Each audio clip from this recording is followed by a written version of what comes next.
Shalom, salam sejahtera bagi Bapak Ibu, saudara-saudara, anak-anak yang dikasihi oleh Tuhan Yesus Kristus.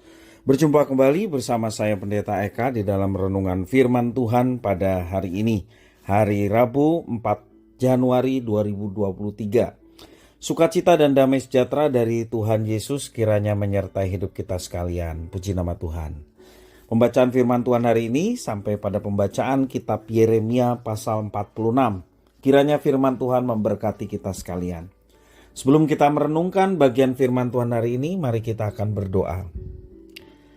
Tuhan Allah Bapa di surga, di dalam Yesus Kristus, kami datang kepadamu mengucapkan syukur dan terima kasih atas kasih setia Tuhan dan pemeliharaan Tuhan atas hidup kami. Dan firman Tuhan yang boleh kami baca dan renungkan, Kau yang memampukan kami untuk kami dapat memahaminya, sehingga firman Tuhan menerangi hidup kami.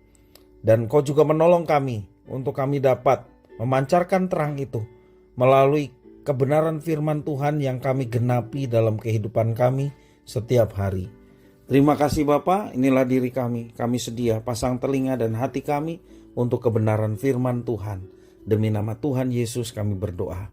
Haleluya. Amin. Yeremia pasal 46 ayat 1 dan yang kedua. Firman Tuhan yang datang pada Nabi Yeremia tentang bangsa-bangsa. Mengenai Mesir, terhadap tentara Fir'aun Neko, Raja Mesir, yang berkemah di tepi sungai Efrat dekat Karkemis, dan yang dipukul kalah oleh Nebukadnezar, Raja Babel, dalam tahun yang keempat pemerintahan Yoyakim bin Yosia, Raja Yehuda. Ayat 13. Firman yang disampaikan Tuhan kepada Nabi Yeremia tentang datangnya Nebukadnezar, Raja Babel, untuk memukul kalah tanah Mesir.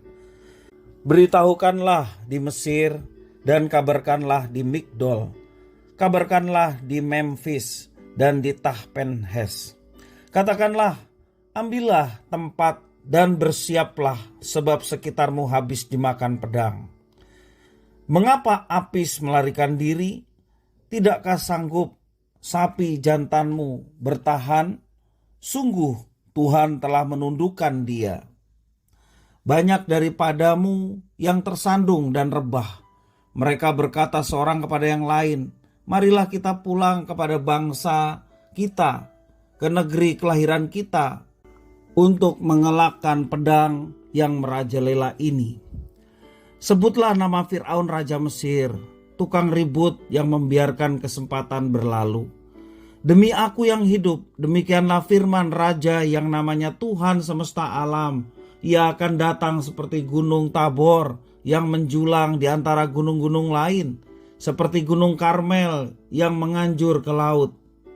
Siapkanlah bagimu barang-barang untuk perjalananmu ke pembuangan, hei putri Mesir yang sudah lama menetap, sebab Memphis akan menjadi sunyi sepi, dijadikan reruntuhan yang tidak berpenduduk lagi. Mesir adalah lembu muda yang elok, tetapi seekor pikat dari utara mendatangi dia. Juga prajurit-prajurit upahan yang ada padanya adalah seperti anak-anak lembu tambun. Mereka pun terbaik dan melarikan diri bersama-sama. Mereka tidak dapat bertahan, sebab hari bencana mereka menimpa mereka, yakni waktu penghukuman mereka. Suaranya seperti ular yang mendesis apabila mereka berjalan maju dengan bertentara. Mereka mendatangi dia dengan membawa kapak seperti orang-orang penebang pohon. Mereka menebang hutannya, demikianlah firman Tuhan. Sekalipun itu tidak dapat dimasuki, sebab lebih banyak mereka daripada belalang, tidak terbilang jumlahnya. Putri Mesir menjadi malu, diserahkan ke dalam tangan bangsa dari utara. Tuhan semesta alam, Allah Israel berfirman, sesungguhnya aku mendatangkan hukuman atas dewa Amon dari TB, atas Fir'aun beserta Mesir, dewa-dewanya dan raja-rajanya, yakni atas Fir'aun beserta orang-orang yang percaya kepadanya. Aku akan menyerahkan mereka ke dalam tangan orang-orang yang berusaha mencabut nyawa mereka, yakni ke dalam tangan Nebukadnezar, Raja Babel, dan para pegawainya. Tetapi sesudahnya negeri itu akan didiami seperti dalam zaman purbakala, demikianlah firman Tuhan.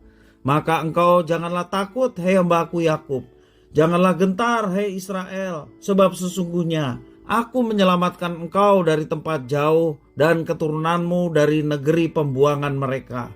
Yakub akan kembali dan hidup tenang dan aman dengan tidak ada yang mengejutkan. Maka mereka janganlah takut, hei hamba-Ku Yakub. Demikianlah firman Tuhan, sebab Aku menyertai engkau. Segala bangsa yang keantaranya engkau kucerai-beraikan akan kuhabiskan. Tetapi engkau ini tidak akan kuhabiskan. Aku akan menghajar engkau menurut hukum. Tetapi Aku sama sekali tidak memandang engkau tak bersalah. Bapak, Ibu, saudara-saudara yang dikasihi oleh Tuhan Yesus Kristus, melalui Nabi Yeremia, Allah menubuatkan penghakimannya kepada bangsa-bangsa yang hidup di sekitar bangsa Israel. Allah menyatakan hukumannya kepada Mesir dengan memakai tangan Nebukadnezar, Raja Babel. Walaupun Mesir datang dengan kekuatan penuh, jika Tuhan Allah ingin menaklukkan mereka, melakukan pembalasan, maka Mesir pastilah kalah, betapapun besar kekuatan mereka.